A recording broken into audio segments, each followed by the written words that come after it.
O intuito é falar um pouco sobre ferramentas, né, para vocês e mostrar algumas coisas sobre placas também. Nós já falamos um pouco sobre ferramentas, né, uma outra aula aí, lá no livro 3, bem distante, né, mas dá para lembrar um pouquinho. Bom, pessoal, estamos aí, a aula passada nós começamos a falar sobre esse livro, falamos um pouco sobre cada componente. O intuito desse módulo é falar um pouquinho para vocês sobre o que representa cada componente e, principalmente, como fazer uma boa manutenção de cada um, tá? Então, o intuito é fazer com que vocês tenham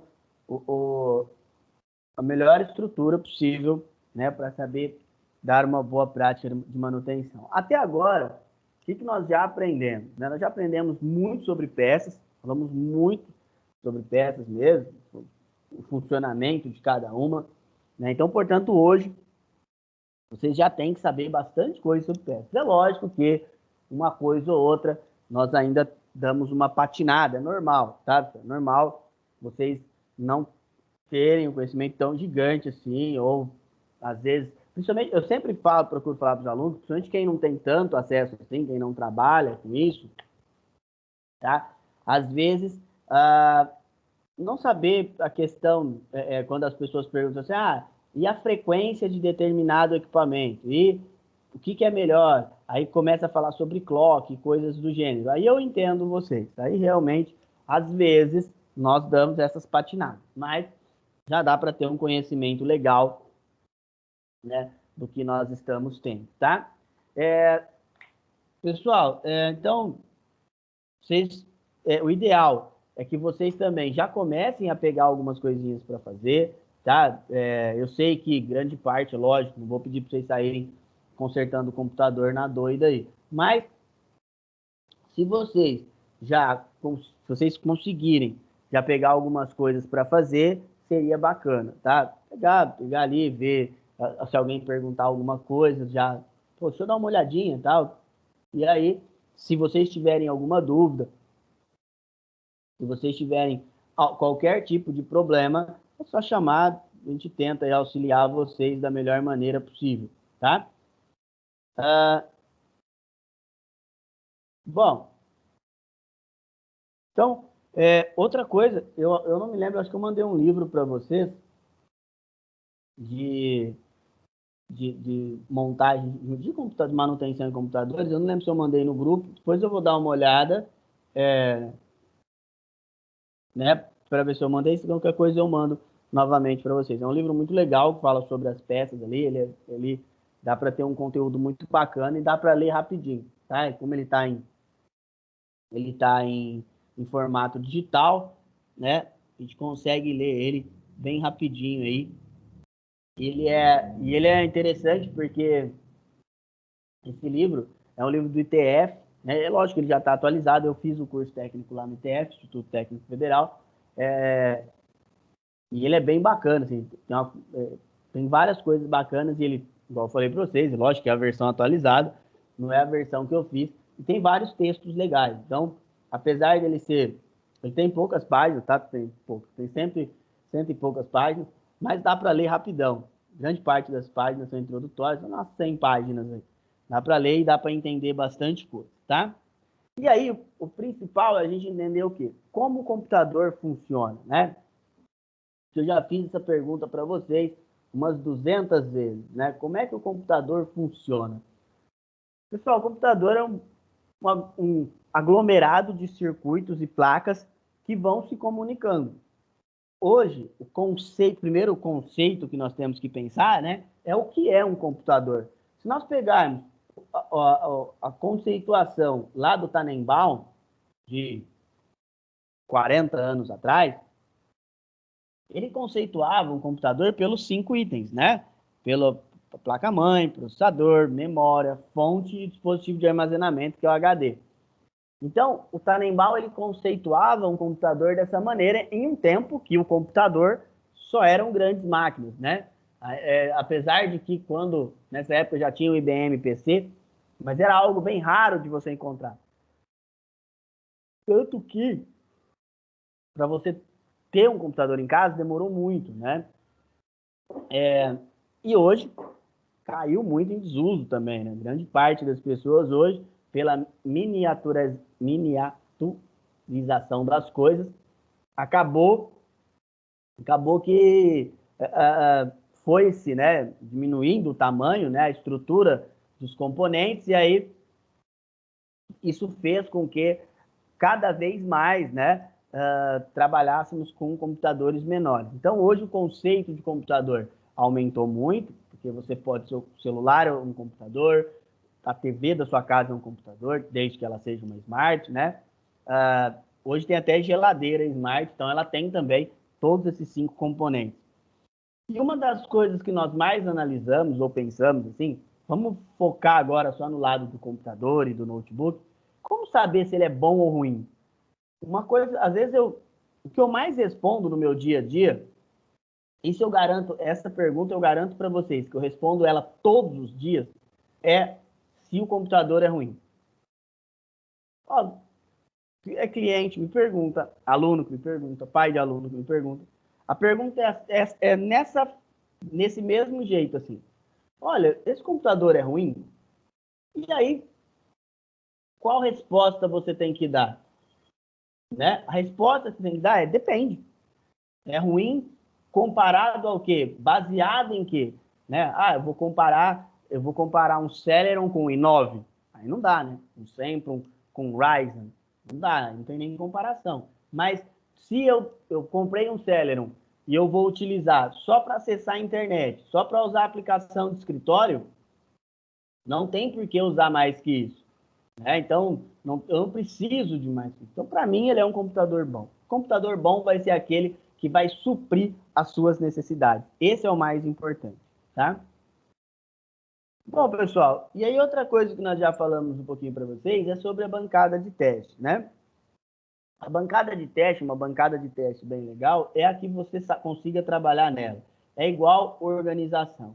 Eu falo assim, às vezes eu falo para as pessoas, você tem que você tem que procurar estar sempre organizado, né? Mas a organização é você que faz. É lógico, não pode deixar as coisas caídas, jogadas, mas é você que vai saber qual a melhor organização que você tem, como você rende melhor, como você trabalha melhor, né? Você que eu falo no sentido pessoal de cada um. Na sua casa, perdão, no início, né, da sua vida profissional, a bancada vai ser muitas vezes a sua mesa, muitas vezes vai ser o seu quarto que você vai usar, tá? E é normal, até você ir melhorando, até você ir se estruturando, tá? É lógico que quanto mais elementos você tiver para você trabalhar de maneira melhor, mais rendimento você vai ter e melhor você vai conseguir trabalhar, tá? Então, o ideal é procurar trabalhar de uma maneira que assim, trabalhar, né? Fazer o seu trabalho de uma maneira que renda da melhor maneira possível. Então, seu trabalho rendendo, né, da melhor maneira possível, esse trabalho é bom. É ali que você tem que ver como é que você está se organizando, verificar como é que você vai estar trabalhando, tá? Outra coisa, assim, eu sempre vou falar algumas vezes isso hoje para vocês, é com respeito a ferramentas. Pessoal, ferramentas, tomem cuidado ao adquirir. Vão adquirindo conforme vocês vão precisando. Eu tenho uma outra turma de quarta noite e tem uma galera lá que já tem pego algumas coisas para fazer. E assim, eles querem comprar tudo, querem comprar fonte de bancada, por exemplo, que é algo caro. E às vezes você não vai nem utilizar, tá? Então tem que levar isso em consideração também. Eu preciso daquele determinado produto, daquele determinado aquela ferramenta, eu vou utilizar, aí sim eu vou adquirir ela. Se não, vamos deixar mais para frente, tá? Bom, então esse texto ele fala um pouco da importância de uma bancada de teste. Eu vou mandar lá no grupo de vocês, depois vocês leem com calma. Mas o ideal e o que mais tem que se dar atenção a esse texto é com relação à sua organização pessoal, né? Então, o que você deve fazer para ter uma boa organização? E assim, primordialmente, você tem que saber o que você tem, tá? É uma coisa que eu sempre procuro utilizar, né? Saber o que você tem é o principal. Ah, eu tenho aqui já separado aqui, né? Já tenho uma peça tal, eu tenho um lugar para fazer testes e assim por diante, tá bom? Bom, outra coisa é assim, como é que eu vou fazer a minha bancada aqui na minha casa, que eu não tenho tanto espaço físico assim?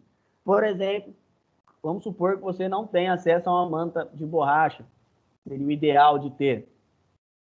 Tem uma folha que chama EVA, ela é, ela é similar a um plástico e ela é muito legal para trabalhar. Eu tenho algumas aqui e eu sempre que eu vou precisar desmontar alguma coisa, eu coloco o EVA. Porque a manta de borracha, uma que ela é bem carinha, tá? Seria o ideal, evidente, mas ela tem certa dificuldade de achar um pedaço pequeno. Então é mais por isso mesmo, né? Mais por esse motivo. É mais por a gente, às vezes, não conseguir comprar. Você não vai comprar um tatame de uma vez, né? Você precisa de um pedaço pequeno. E aí, às vezes, é muito difícil de pedir para as pessoas. Principalmente quando você vai numa loja de ferramentas, você pede para cortar, o cara já fica meio bravo com você. Então, é mais por isso mesmo, tá, pessoal? Bom, vamos ao nosso primeiro exercício de hoje, tá? Vou dar um tempinho aí para vocês, rapidão. Lembrando, você pode me responder tanto lá no meu WhatsApp quanto mandar por e-mail, tanto faz. Vamos lá, pessoal, 5 minutinhos para vocês aí.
Vamos lá, galera? Vamos continuar? Deu tempo, né? Bom, pessoal, vou mostrar para vocês aqui, ó. Vou pegar aqui o que é o tal do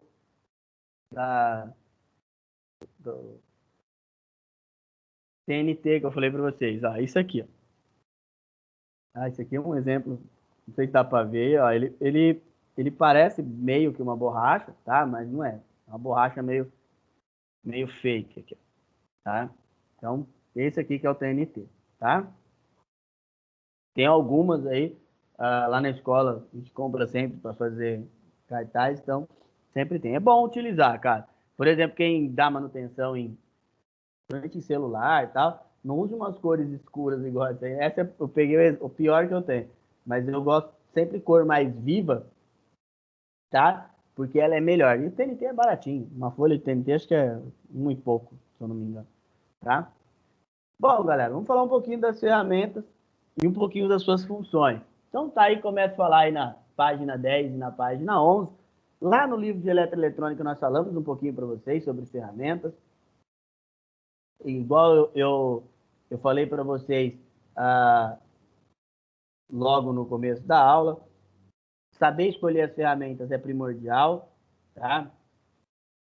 Então, principalmente não sair comprando um monte de kit aí, né? À toa. Tá? Até porque, galera, né, às vezes você compra determinada coisa, determinada ferramenta e você não usa, né? Ou não vai utilizar naquele momento, tá? Então, é mais por isso mesmo, tá? Então, é mais por esse motivo. Igual eu falei para vocês da fonte de teste lá, né? Às vezes você vai, investe uma baita grana e não vai utilizar aquilo. Então, um pouco tem que ser evitado. Bom, se você tenha bastante grana aí, não tem problema. Bom, pessoal, vamos lá. Então, a gente já falou bastante, alicate de bico.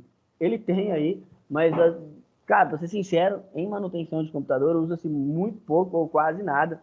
Ele é muito grande, né? Ele é desajeitado. A gente usa um pouquinho em redes quando precisa passar um cabo para auxiliar, para dar mais força, mas em PCs não usa muito não. O de corte eu uso bastante, principalmente para finalizar, né? Quando você vai organizar os cabos lá dentro, às vezes você precisa dar uma finalização e você tem que cortar. Quando eu uso enforca-gato para deixar o mais bonitinho possível, tá? E aí, esse alicate ele auxilia bastante a gente ali no dia a dia, tá bom? Também uso em rede para às vezes cortar o cabo, porque eu tenho um grande aqui e o corte dele é fantástico. Então, por isso que eu uso bastante esse alicate, tá? O de bico, eu uso um de bico fino e ele é bem pequeno. Para que eu uso ele? Os notebooks, eles têm uns flats, hoje em dia a tampa é muito próxima à placa-mãe. Então, às vezes você vai levantar e dá muito trabalho para colocar o flat. E olha que a minha mão ela é bem pequena, né? A galera me conhece. Minha mão ela não é uma mãozona grande, então quem tem mão maior é mais difícil ainda. E esse alicate ele ajuda muito nós a inserirmos o flat lá, os flats, principalmente em notebooks. Pessoal, quando nós chegarmos lá em notebooks, vocês vão notar que notebook ele tem que ter paciência, tá? Por quê? Porque as dimensões dele são bem inferiores relacionadas a um PC. Então, o que você vai ter que ter? Paciência, tá? Cuidado, manusear com calma, tudo isso que você vai ter que fazer, tá bom? Então, é o primordial. Esse descascador de fios, o descascador de fios, pessoal, o único problema que nós temos com relação a ele é o seguinte, é acostumar com o uso. Em elétrica, usa bastante, tá? Agora, em informática, né, que usaria em redes, não tem um uso tão grande não, tá? Por quê? Porque por exemplo, eu comprei um desse e usei só no começo, porque depois eu uso muito alicate de crimpar para descascar o fio. Por quê? Porque você acostuma, tá? Você vai se acostumando com ele, com a metodologia de uso, então você nem lembra mais que tem esse outro aí, tá? Em elétrica usa bastante para descascar fio, porque lá o fio é maior, né? Mas em redes a gente usa muito pouco, tá? Apesar dele ter ali a estrutura, aqui se você olhar Aqui, ó, aqui nesses buraquinhos, são os tamanhos dos fios, tá? Então, apesar dele ter esses locais certos, né? A gente usa depois, com o tempo, evidente. No começo, sim. No começo usa bastante. Mas depois você pega o jeito, você pega, vamos usar o português certo, pega a manha, você não usa mais não, tá? Bom, o ferro de solda, esse eu tinha dado uma parada de usar, agora parece que voltou com todo o gás. Ferro de solda a gente usa hoje para soldar muito conector, né? As pessoas têm quebrado muito conector de celular e a gente usa para fazer essa ressolda ou a troca. Solda é um assunto complicado, porque quando você fica muito tempo sem fazer, né? Você vai perdendo o jeito, vai meio que perdendo a mão mesmo, sabe? Você não tem, parece que você não tem mais aquela mesma facilidade. É normal isso aí, tá? Então, vamos supor que você vá e pare de trabalhar com solda durante um tempo. Igual eu fiquei um tempinho sem fazer solda, aí você volta, você tem que fazer uma. O que você faz? O que eu procuro fazer? Tá, gente? Aí é pessoal. Eu procuro pegar e pegar uma placa queimada, né? E aí eu vou lá e vou fazendo manutenção nessa placa queimada. Tá? Eu vou tentando, vou trabalhando ali, né? Tiro o conector, boto o conector, tiro o capacitor, para eu ir pegando a firmeza, pegando o jeito do ferro também. Porque às vezes, o que acontece bastante? Conforme você vai usando mais o seu ferro de solda, ele vai se desgastando. Então tem que tomar bastante cuidado, tá bom? E aí depois, você pegou o jeito, você viu que você fez umas 2, 3 vezes, ficou legal, aí você vai e pega e manda ver no seu de novo, né? Bom, o suporte tem que ter, tá, pessoal? O suporte não é caro. E por que tem que ter? Porque as pessoas às vezes deixam ele na superfície. E aí você corre risco de acontecer algum acidente, ou corre risco de alguém tentar pegar, tá? Então, tem que tomar bastante cuidado mesmo, principalmente, né, com essas coisas. Quem já usou o ferro de solda vê que ele trabalha a uma temperatura muito alta, então por isso tem que tomar muito cuidado, tá? Então, a utilização do suporte é de extrema importância. O estanho é o seguinte, ele é o que vai dar a liga metálica, né? Então, antigamente usava-se o chumbo, né? O chumbo puro. Hoje, essa liga metálica composta por estanho. E assim, o estanho ele é bem menos prejudicial à saúde do que o chumbo, né? O chumbo era altamente tóxico, altamente prejudicial à saúde. O estanho não tem nem sombra do que o chumbo era. Mas, né, evitem ficar inalando porque ele sobe uma fumaça, aquela fumaça é um gás, então evitem ficar inalando aquilo lá, tá? Procurem ficar numa região ou no local e como você vai ter que trabalhar num calor muito grande, evitem ali ficar inalando, tá? Porque pode fazer mal, sim, principalmente quando você trabalha direto. Quando você trabalha muito pouco, aí não tem tanto problema, tá? Ó, o Alzemar fez uma pergunta. O senhor acha muita diferença entre a sua estação? Muita. O Sumar está perguntando a diferença entre a estação de solda e o ferro de solda. Muita. Eu tinha uma estação, tá? Pra você ter uma ideia, você tirar hoje, soldar um conector no ferro, para fazer uma solda legal, você vai demorar um tempo, vamos pôr 1 hora. Na estação é 10 minutinhos, você resolve o seu problema. Além da qualidade, além de facilidade, tudo isso, tá? É bem mais tranquilo, tá? A estação é muito melhor. Não vejo a hora de chegar a minha outra, tá? Bom, outra coisa de extrema importância é o sugador. O sugador, ele vai fazer o que por você? Ele vai remover o excesso, tá? Então, sempre que você vai fazer uma solda, fica um excesso lá preso, tá? Então, esse excesso o sugador tira. Se você deixar, qual que é o problema de você deixar excesso entre ali a trilha? Por exemplo, igual o celular. Celular você vai verificar que as trilhas são muito próximas. Então, se você deixa um acúmulo grande de solda ali, pode acontecer de duas trilhas se interligarem. Num caso mais tranquilo, essas trilhas elas vão se isolar. Então, por exemplo, se a hora que acionar a energia não vai para lugar nenhum. E num caso mais grave, ele vai mandar a energia e vai queimar. Então, tem que se tomar muito cuidado, tá, pessoal? As chaves de precisão, antigamente, usava muito para abrir celular chave de precisão. Hoje, celulares eles trabalham mais com cola mesmo, então não tem tanto problema assim, tá? Mas ainda usa um pouquinho, principalmente em notebooks, parte interna, a gente usa ainda chaves de precisão, tá? E é bem baratinho, é legal ter. Kit de chaves variadas, isso aí é bom ter, né? Tem todas as ferramentas que vocês precisam, principalmente para trabalhar com PC que precisa de ferramentas maiores. As chaves combináveis, eu tenho um kitzinho desse aí, depois eu pego ali para mostrar para vocês. Isso aí é trabalho rápido, porque esses kits, eles são bem ruins, tá? A qualidade deles é bem baixa.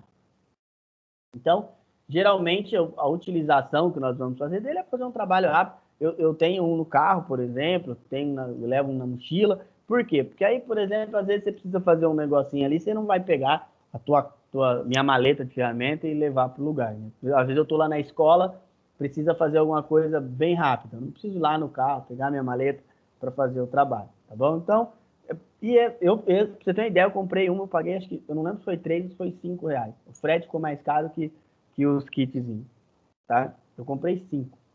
Bom, pessoal, vamos para o nosso segundo exercício de hoje. Deixa eu só ver um negócio aqui.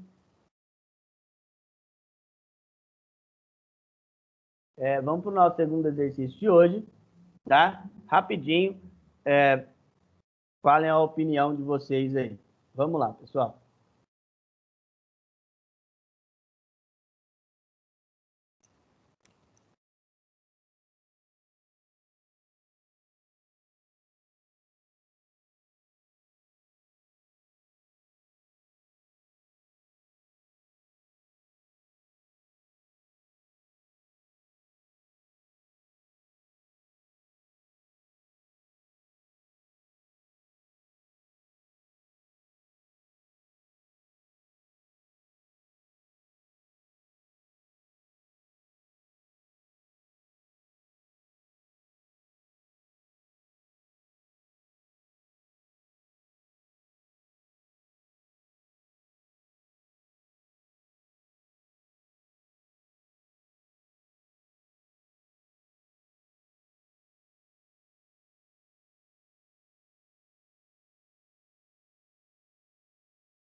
Vou continuar? Então vamos lá, pessoal. Então, primeira coisa que nós vamos falar, a primeira peça que nós vamos falar sobre manutenção preventiva é da placa-mãe, né? Então, primeiro de tudo, qual é a função da placa-mãe? A função dela é interligar os componentes. Já falamos isso aí umas 20 vezes para você. Mas, o que nós podemos fazer para que ela tenha uma manutenção, né? O que nós podemos dar de manutenção em uma placa-mãe?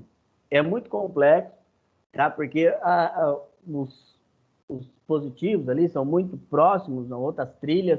Se der um problema em um chipset, por exemplo, hoje não tem muito o que fazer. Nós podemos um pouco trabalhar, tentar ver o que pode ser feito na área de software, né? Numa montagem correta, verificar a energia, mas fora isso, se tiver algum problema, né, físico, porque a placa-mãe, fora problemas de software, o problema que ela vai dar é físico, né? Então aí é bem mais complicado de se arrumar, tá? Ou então não vai ter jeito, tá, pessoal? Então, se vier a dar um problema físico, um problema num slot, um problema num soquete, muitas vezes não vai ter conserto, tá?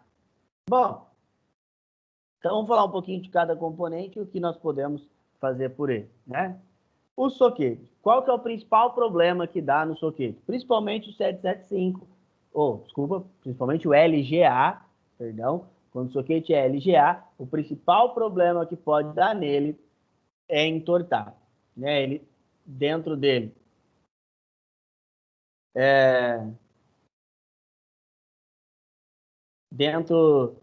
dele, né? Vocês vão notar que eles são pininhos. Os pininhos já vêm meio deitados, né? Já vem na posição correta e às vezes você pode tirar ele do lugar. Se vier a tirar ele do lugar, a placa-mãe vai danificar, a placa-mãe vai deixar de funcionar.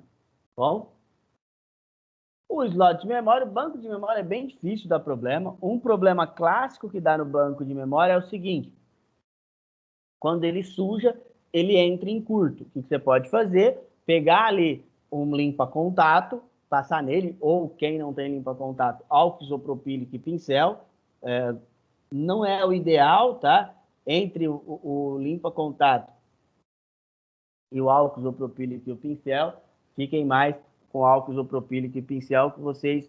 Desculpa, com limpa-contato, perdão. Com limpa-contato, ele evapora muito mais rápido. O álcool isopropílico, qual que é o problema? Você tem que deixar um tempo maior para ele evaporar, tá bom? Mas dá para usar também. Então, o único problema que você pode dar no banco de memória é o problema de entrar em curto. Outra coisa, pessoal, acabei esquecendo de falar aqui. Só relembrando, cada soquete de processador tem uma família. Cada família tem um encaixe. Então, por exemplo, esse que está na tela de vocês é o 775, tá? Então, só vai inserir processadores ali da família 775. O 1150, só da família 1150. A M2, a M3, a M4, só essa família. Não adianta você tentar para o outro. Às vezes isso parece uma coisa... Falar, pô, você está de brincadeira. Eu sei. Parece uma coisa boba mesmo de se falar, mas já aconteceu. E assim, aconteceu há pouco tempo comigo. Por exemplo, um aluno, ele tinha um Celeron, a máquina dele, e ele veio com um i5 para instalar. Celeron 775 e ele veio com i5. Falei, ó, não tem o que fazer. Por que eu falo para prestar atenção? Olha o que aconteceu. Esse menino mesmo, ele comprou na OLX esse processador, pagou um preço bacana, só que não dava encaixe. Você acha que se ele ir lá e pedir para a pessoa para devolver, ele vai conseguir? Claro que não. Então, por isso tem que tomar bastante cuidado, tá? A memória idem. Memória, cada uma tem seu encaixe. Já DDR2, o encaixe é DDR2. DDR3, o encaixe... O lugar do chanfro, onde tem a abertura, é diferente. Só a título de curiosidade, né? Já passei esse quadrinho para vocês algumas vezes, mas olha que interessante o tanto que a memória RAM evoluiu. Então, a gente já discutiu, RAM quer dizer Random Access Memory, memória de acesso aleatório. Isso quer dizer que ela só fica em uso enquanto o computador está ligado. Se reiniciou, ela não está em uso mais. Então, vamos ao padrão, tamanho e a frequência. Lembrando sempre que eu vou colocar a frequência máxima, tá? Vamos ver se eu consigo ficar um pouquinho mais aqui para ficar melhor de se entender. Então, vamos lá. Então, ó, a DDR, ela chegou a ter um tamanho máximo de 1 GB, tá? E uma frequência máxima de 400 MHz, tá? Então, o tamanho máximo dela foi 1 GB e a frequência 400 MHz. Toda vez que vocês ouvirem falar nesse termo frequência e nessa velocidade, principalmente, é a base de cálculo, tá? Vamos colocar ali, ela consegue fazer 400 mil cálculos, milhões de cálculos por segundo, tá? É a média de ciclos que ela gira, tá?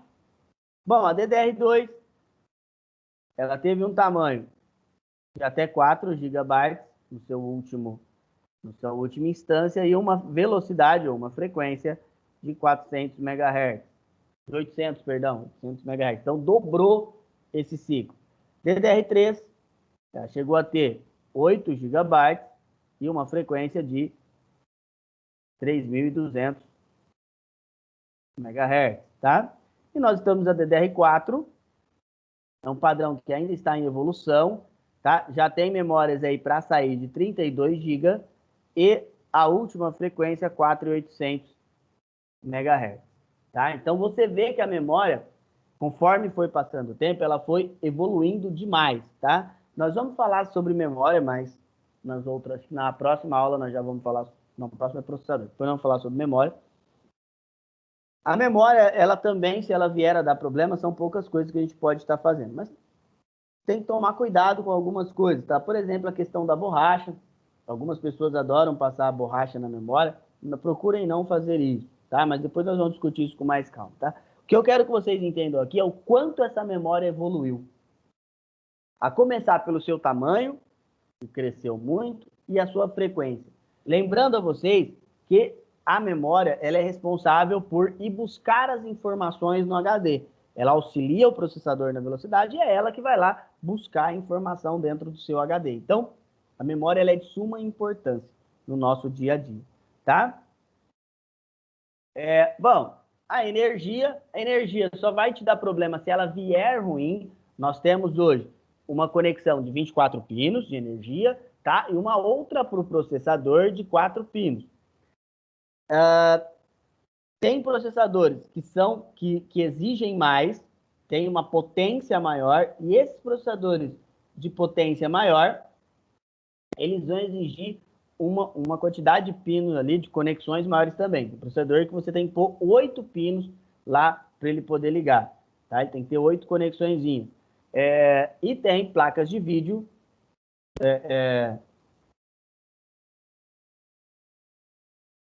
Então, tem placas de vídeo também que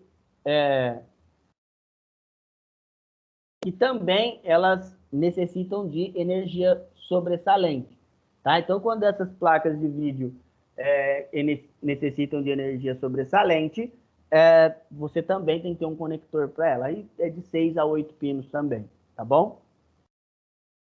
A bateria da BIOS TR-2032, quando ela dá problema, você tem que trocar a bateria. Lembrando, ela é uma pilha, né? Ela vai ter uma vida útil. Terminou a vida útil dela, ela vai deixar de funcionar. E aí, como é que eu sei que ela parou de funcionar? É simples. Você vai ligar o computador, a data e a hora vai estar errado. Simples assim, tá? Bom, outra coisa interessante, slots de expansão. Slots de expansão, qual que é a propriedade dele? A propriedade do slot de expansão é você inserir algumas placas para que ela possa trabalhar de maneira melhor. Então, por exemplo, você vai colocar ali, inserir uma placa de vídeo, vai inserir na PCI Express, vai colocar uma placa de rede, na PCI ou na mini PCI Express. Se vier a dar problema de comunicação, o mesmo sistema que nós fazemos lá nos bancos de memória, limpa contato para tirar remoção de curtos, tá? Ou então, igual eu falei, álcool isopropílico e um pincel antistático para fazer a limpeza aí, lembrando sempre que quando você for utilizar um álcool isopropílico ou um pincel antistático, você deve aí pegar e e deixar um tempo maior de secagem, né, que a gente fala. Outra coisa, pelo amor de Deus, não vai deixar a placa-mãe secar no sol, tá, gente? Ela empena tudo, tem que ir na sombra, num lugar não úmido, né? Num lugar que não bata sol, tá? Bom, o conector de gravador ou de HD, o seu padrão que vocês estão vendo à esquerda é o PATA, é o IDE, um padrão mais antigo. Hoje não existe mais, tanto que as placas-mãe nem vêm mais com esse padrão.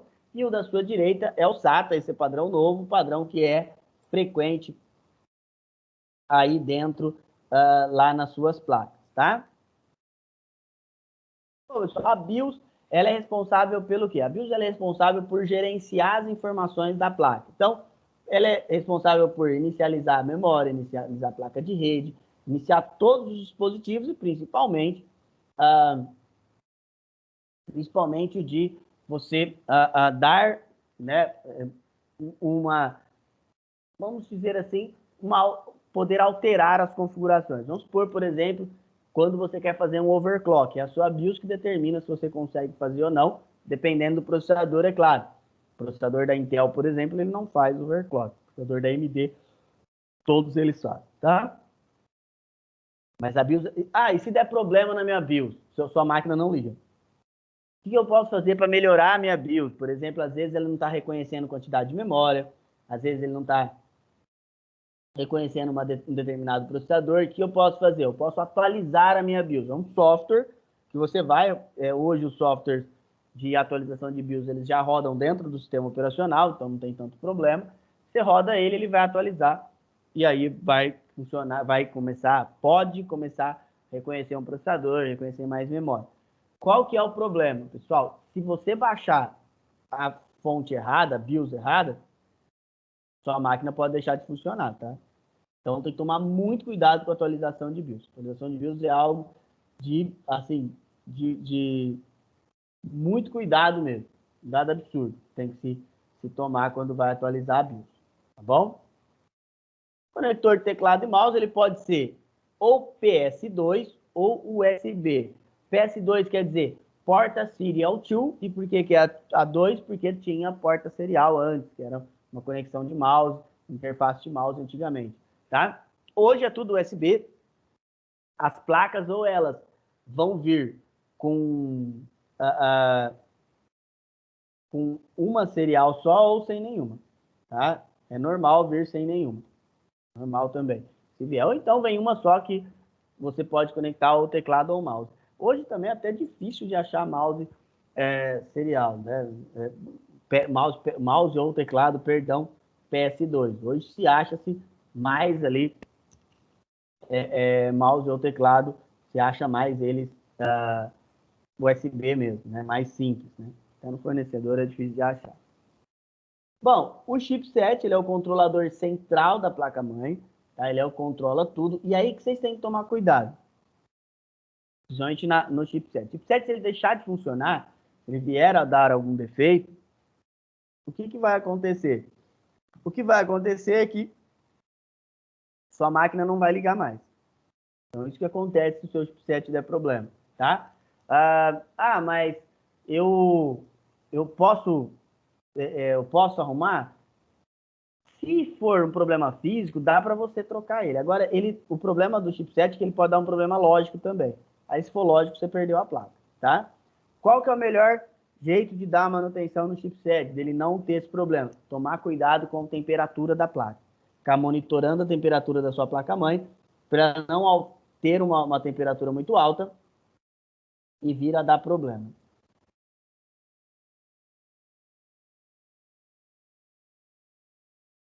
Bom, e outra coisa que nós vimos também foi a conexão do painel frontal. Ela segue um padrão, né? A gente já sabe ali, a gente já fez bastante esse padrão dela, tá? E aí, o que você tem que lembrar? Vocês têm que lembrar desse padrão. Ou se você montar errado o painel frontal no gabinete, se for o power, o reset e as luzes, o que vai acontecer apenas sua máquina não vai ligar ou não vai acender uma luz. Se você montar errado o USB, aí já é mais perigoso. Por isso que hoje, como segue um padrão, geralmente os conectores vêm prontos. Tá? Os gabinetes eles não deixam mais você escolher. Bom, pessoal, deixa eu mostrar uma placa-mãe aqui para gente relembrar como é que é cada um aqui. Ó, esse aqui é o kit que eu falei para vocês lá, tá? O kit multi, das ferramentas, né? Esse foi o que eu paguei R$3. Aqui, ele é bem basiquinho, mas ele é legal. Ele tem umas ferramentas bem pequenas, mas ele é legalzinho, mas ele é uma porcaria, né, gente? Porque 3 usos isso aqui quebra, plástico puro, tá? Mas por R$3, né, não dá para reclamar muito. Foi mais caro o frete do que ele. Tá? Eu comprei 5 desses, 2 eu já dei conta de perder. Né? Bom, vamos lá, vamos ver nossa plaquinha aqui. Então, essa é a nossa placa-mãe. Então, o que eu mostrei para vocês aí, ó? Eu mostrei aqui, ó, soquete do processador e onde pode dar problema. Se eu chegar mais perto, aqui. Tá vendo? Aqui, ó, são contatinhos. Se esse contato, se ele vier a entortar, é aqui que vai, ó, aqui no canto aqui tem um torto, ó, lá de cá. Se ele vier a entortar, ele não vai dar contato no processador e vai parar de funcionar. Então, isso que você tem que tomar bastante cuidado no encaixe, na hora de abrir aqui, ó.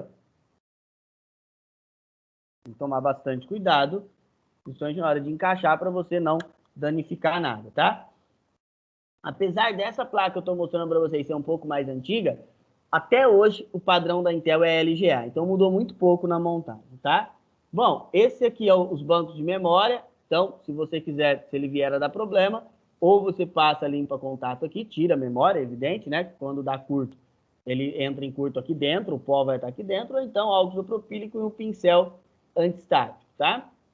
Aqui, ó, é o chipset, aqui é a ponte norte, e essa aqui é a ponte sul. E aí é o seguinte, hoje não tem mais ponte norte e ponte sul, tá? Hoje, as placas-mães, elas vêm com um chipset só, tá? Que reúne os dois. Então, qual a função? Por exemplo, a ponte norte, ela gerencia.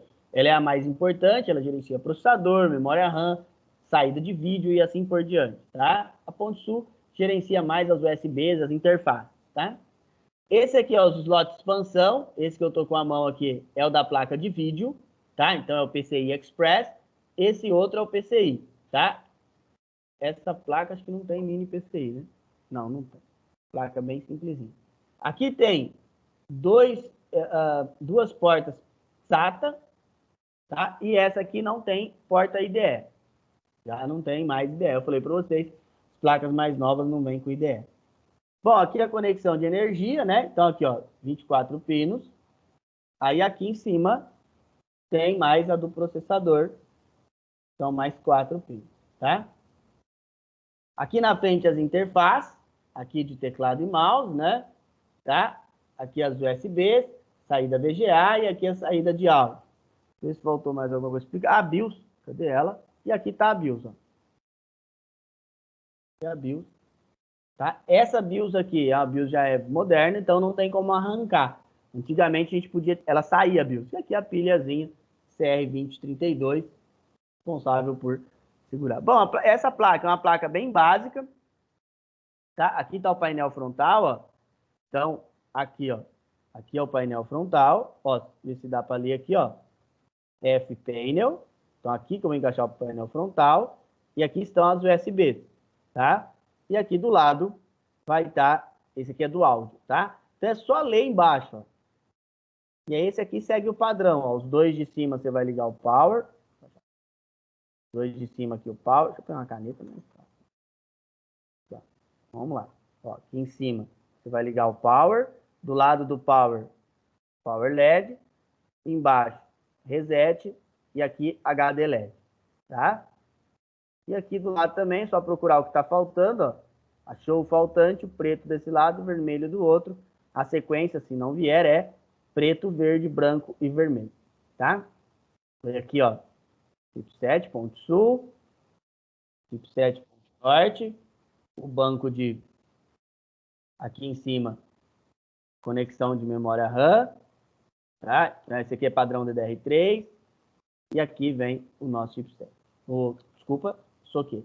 Esse aqui é 775, ele só suporta processadores 775. Você vai conseguir colocar aqui dual core, você vai conseguir colocar aqui Celeron, até Pentium 4 tem um padrão 775. Eu vou pegar uma outra placa-mãe aqui, só para mostrar para vocês mesmo.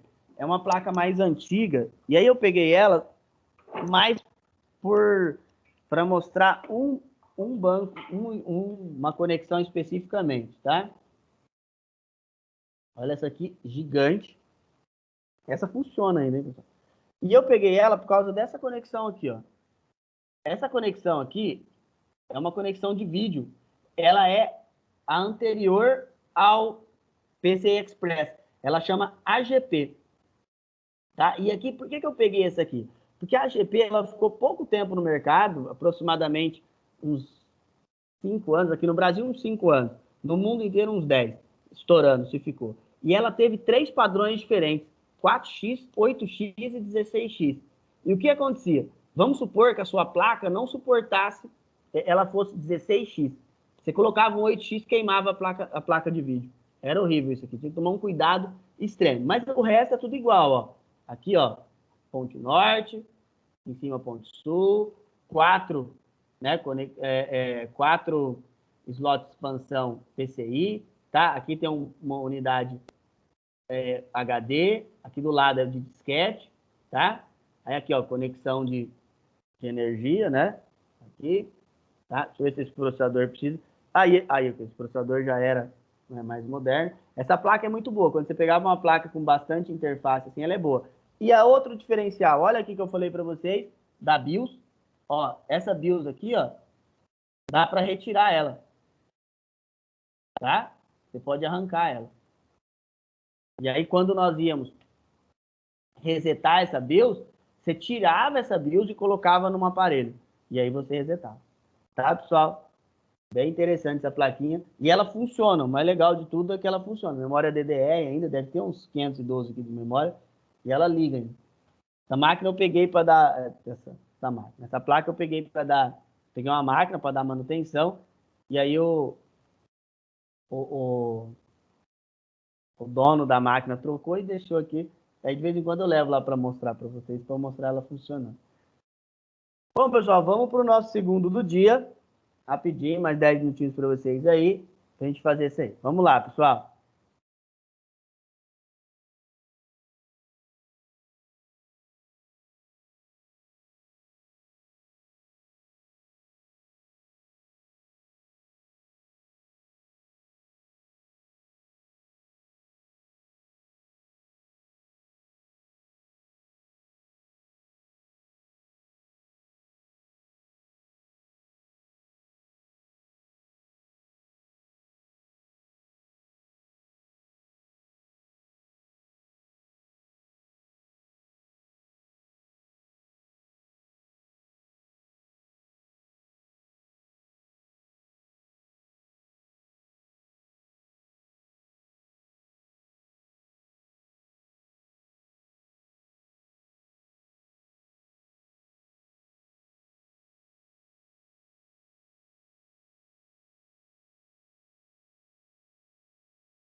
Vamos lá, pessoal.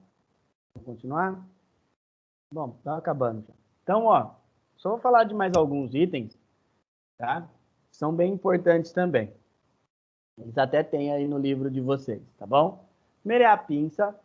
A pinça a gente usa muito, tá? Principalmente quando vai dar manutenção em notebooks e smartphones, né? Usa muita pinça. Tem que tomar, porque assim, quando você abre um smartphone, ele vai ter muito cabinho flat lá dentro. E os flats do smartphone são menores ainda do que os do notebook. Então, igual eu falei para vocês lá, tem uns alicates de bico que nós usamos nos notebooks. É, e tem também essas pinças que às vezes nós utilizamos porque ela é melhor de manusear lá dentro. Porque, como eu falei para vocês, tem lugares que é mais difícil de chegar. O pincel nós usamos muito para limpeza, usa bastante, tá? E aí é o seguinte, tem um tipo de pincel que é o pincel antistático. Ele é o ideal, tá? Então, se vocês puderem, quando vocês forem escolher, optem pelo pincel antistático, que ele é o melhor de todos, principalmente igual eu falei para vocês, quando você vai fazer a limpeza com álcool isopropílico, o pincel antistático ajuda muito, tá? A pasta térmica, nós usamos muito em manutenção também. E a pasta térmica aí tem dois tipos. Tem a pasta branca, normal. Ela é mais barata, mas ela tem uma durabilidade muito menor. E aí, quando tem, por exemplo, para notebooks, ela não é tão recomendada. Por quê? Porque o notebook você não pode ficar abrindo tanto, tá? E a pasta silver, que é a de nitrato de prata, essa é bem melhor, né? Porque ela é muito mais cara. Só que assim, por exemplo, no caso, para quando você vai dar manutenção em notebook, o ideal é usar ela, porque igual eu falei para vocês, você não vai ficar abrindo o notebook toda hora. Esse é o álcool isopropílico, ele tem menos água, né? Aliás, ele tem quase nada de água e ele evapora mais rápido do que o álcool comum. Usamos muito em limpeza. Por exemplo, eu tenho o notebook que está passando na reunião de vocês, ele está dado como perdido, eu dei um banho de álcool isopropílico na placa, ela voltou a funcionar. E esse é um exemplo de limpa-contato, tá? Esse é um dos melhores, ele é bem carinho, mas ele é um dos melhores que existe, tá? Ele evapora quase instantaneamente, então vai pegar uma placa que está com bastante curto, né? Ele é a melhor opção, tá bom, pessoal? Pelo custo, é lógico que não vai ficar dando banho na placa de limpa-contato, né? É um uso bem racional, tá bom? Pessoal, alguém tem alguma pergunta, alguma dúvida ou alguma questão? Tranquilo? Hoje foi bem tranquila a aula, bem facinho, né? Deu para resolver bastante coisa aí para você. Bom, pessoal, esse é o último do dia para vocês fazerem mais para o lar, né? Vou já pôr no grupo de vocês lá, tá?